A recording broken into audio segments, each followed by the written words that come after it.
बड़ पावनी फुलवारी तोर छैया भुया महतारी बड़ पावनी फुलवारी अरपा पैरी चरण पखारे माता महानदी हतारे अरपा पैरी चरण पखारे माता महानदी हतारे छैया भुया महतारी बड़ पावन है फुलवारी तोर छैया भुया महतारी बड़ पावन है फुलवारी अरपा पैरी चरण पखारे माता महानदी हतारे अरपा पैरी चरण पखारे माता महानदी हतारे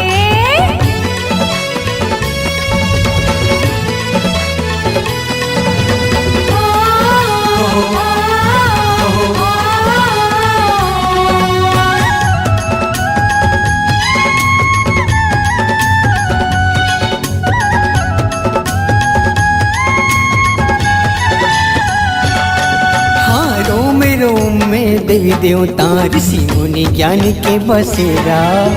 नगरी है पावन गिरधपुरी घासीदास गुरु के डेरा नगरी है पावन गिरधपुरी घासीदास गुरु के डेरा रोम रोम में देवी देवता ऋषि मुनि ज्ञान के बसेरा नगरी है पावन गिरधपुरी घासीदास गुरु के डेरा नगरी है पावन गिरधपुरी घासीदास गुरु के डेरा डोंगर गढ़ बमलाई दाई छत्तीसगढ़ी कहाई डोंगर गढ़ बमलाई दाई छत्तीसगढ़ी कहाई जय हो सबके भागे दाई हसवारे माता महानदी हतारे सबके भागे दाई हसवारे माता महानदी हतारे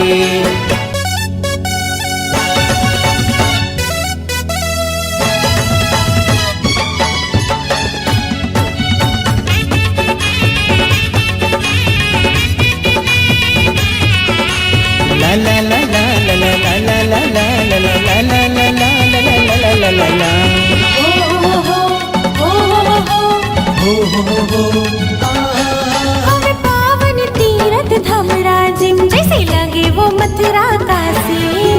तीनों नदी के त्रिवेणी संगम बैठे भोले अविनाशी हाँ तीनों नदी के त्रिवेणी संगम बैठे भोले अविनाशी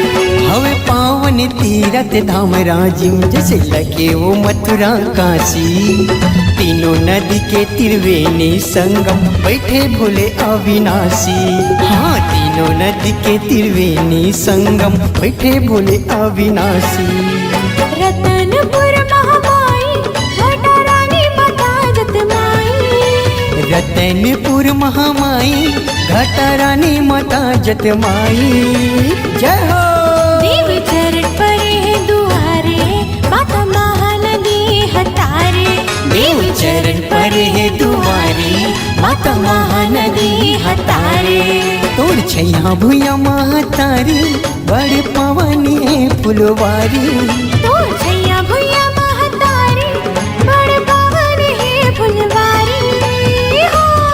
अरपा पैरी चरण पखारे माता महानदी हतारे